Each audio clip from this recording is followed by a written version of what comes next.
Assalamualaikum warahmatullahi wabarakatuh. Perkenalkan, nama saya Afifah Maharani dari Program Studi Pendidikan Sosiologi Universitas Negeri Jakarta. Kali ini kita akan membahas topik tentang lingkungan hidup. Ya, lebih spesifiknya tentang pendidikan lingkungan hidup. Nah, teman-teman, sebelum kita mulai ke pembahasannya, kalian simak dulu video berikut ini. Ayo.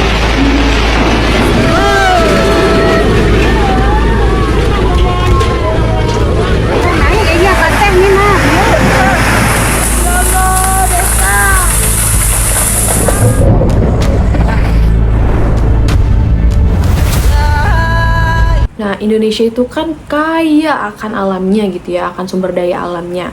Nah, Indonesia juga memiliki tingkat resiko yang tinggi untuk bisa terkena bencana alam, teman-teman. Kalau misalnya kita sebagai manusia ini tidak menjaga ekosistem, tidak menjaga sumber daya alam yang Indonesia miliki. Nah, lalu gimana teman-teman kalau misalnya 10 atau 50 tahun sampai 50 tahun ke depan gitu ya, kita sebagai orang Indonesia, sebagai makhluk hidup itu tidak saling menjaga sumber daya alamnya. Nah, ya bisa jadi terjadi banjir bandang mungkin. Nah, sekarang lagi contoh paling dekatnya gitu ya, yang lagi banyak berita-beritanya di Aceh, di Medan gitu ya. Itu banyak kayu-kayu gelondongan gitu yang turun bersama banjir gitu. Nah, itu banyak warga berspekulasi kalau misalnya itu terjadi karena penebangan hutan secara liar. Nah, kalau misalnya teman-teman masih ingat nih pelajaran di PLH di Pendidikan Lingkungan Hidup bahwa penebangan pohon secara liar yang tidak sesuai dengan aturannya itu secara membabi buta gitu ya, pemotongan pohonnya itu bisa menjadi sumber utama terjadinya banjir bandang dan juga bisa meningkatkan tanah longsor gitu ya. Nah, jadi sebenarnya kita nggak heran ya kenapa bisa terjadi banjir bandang, apalagi ditambah dengan gelondongan-gelondongan potongan-potongan pohon tersebut.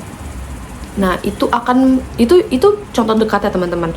Dan juga contohnya itu masih banyak lagi kalau misalnya kita tidak menjaga ekosistem atau sumber daya alam Indonesia.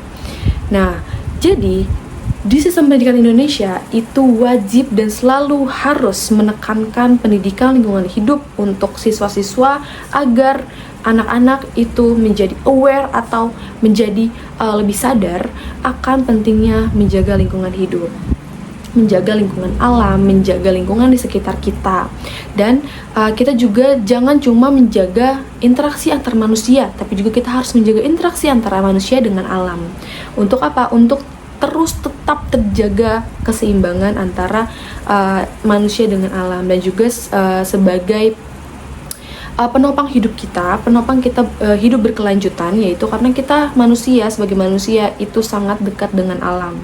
Apalagi Indonesia ya, yang tadi sudah saya bilang, kalau misalnya Indonesia itu keberagaman alamnya itu sangat kaya gitu ya, sangat beragam. Jadi pendidikan Indonesia, sistem pendidikan Indonesia harus selalu menyertakan pendidikan lingkungan hidup sebagai upaya untuk membangun generasi muda yang akan datang gitu ya, untuk bisa menjaga sumber daya alamnya. Jadi kalau misalnya pendidikan lingkungan hidup yang ada di sekolah-sekolah yang akan kita tanamkan untuk siswa-siswa itu adalah seperti pertama, siswa harus tahu nih sampah yang bisa didaur ulang atau sampah yang tidak bisa didaur ulang. Terus juga siswa harus ditanamkan bahwa ekosistem atau sumber daya alam itu sangat dekat dengan manusia dan harus selalu dijaga keseimbangannya agar tidak terjadi hal-hal yang tidak diinginkan. Dan yang pertama itulah misalnya kita bisa menanamkan bahwa pembuangan sampah itu tidak boleh sembarangan gitu ya. Jadi harus sesuai dengan tempatnya, yaitu di tempat sampah. Terus yang kedua, kita juga bisa seperti misalnya tidak memakai produk-produk plastik secara berlebihan gitu ya. Misalnya dengan cara apa? Dengan cara nih teman. Nah ini teman-teman, ada artikel yang sudah saya ambil dari Kompas, yaitu anak-anak SD itu tiap hari ke sekolah bawa tumbler gitu ya, biasanya yang dibilang orang. Nah itu bisa nggak menjadi salah satu upaya? Bisa teman-teman. Kenapa? Misalnya kalau misalnya teman-teman itu suka beli botol minum plastik gitu ya, yang 500 ml biasanya, itu kan coba bayangin kalau dalam satu hari satu manusia aja bisa beli 2 botol misalnya, itu dikalikan berapa banyak orang, itu bisa sampah plastiknya itu menjadi sampah yang susah didaur ulang teman-teman. Nah itu bisa meningkatkan resiko banjir dan lain-lainnya gitu ya.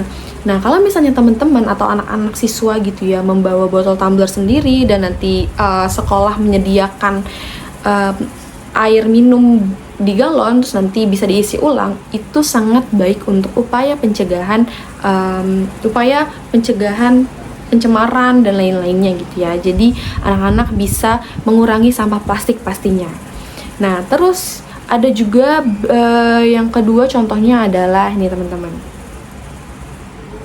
Nah, ini bisa menjadi salah satu contoh ya. Jadi guru-guru dan siswa itu sangat kreatif ya, dituntut untuk kreatif dan bisa mengasah pola pikir yang kreatif ya tadi ya. Jadi penting banget kan untuk menaruh atau meletakkan pendidikan lingkungan hidup atau PLH sebagai pelajaran yang utama juga di kurikulum dan di sistem pendidikan Indonesia khususnya gitu ya. Jadi kita bisa meningkatkan dan membangun generasi yang akan datang menjadi peduli lingkungan.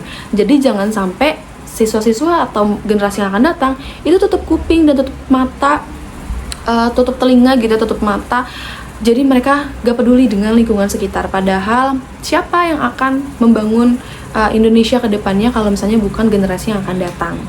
Nah, oke teman-teman, di sini juga saya akan meng-highlight ya, akan memfokuskan, membold itu pentingnya lingkungan hidup sebagai upaya untuk membangun generasi yang akan datang. Ya, jadi kalau misalnya di sini mungkin ada yang berpikir ya anak-anaknya disuruh untuk siswa-siswanya untuk belajar lingkungan hidup, tapi pemerintahnya tidak aware gitu ya, tidak aware dengan lingkungan hidup gitu. Nah teman-teman, tidak ada kata terlambat, tidak ada kata percuma, tidak ada kata sia-sia untuk sebuah ilmu ya. Jadi kita sebagai generasi yang akan datang juga, sebagai generasi muda, sebagai calon-calon pemimpin gitu ya ke depannya, itu harus lebih aware dari sekarang. Kita mulai dari sekarang. Kalau misalnya kemarin-kemarin belum sempat, sekarang adalah saatnya gitu ya. Jadi kita mungkin calon-calon guru, calon-calon orang tua ke depannya bisa lebih menanamkan pendidikan. Nah, oke teman-teman, segitu aja dari saya, Afifah Maharani. Semoga kita bisa ketemu di next video gitu ya. Oke teman-teman, makasih sebelumnya. Wassalamualaikum warahmatullahi wabarakatuh. Semoga videonya bermanfaat dan juga bisa membuat teman-teman lebih sadar akan peduli lingkungan.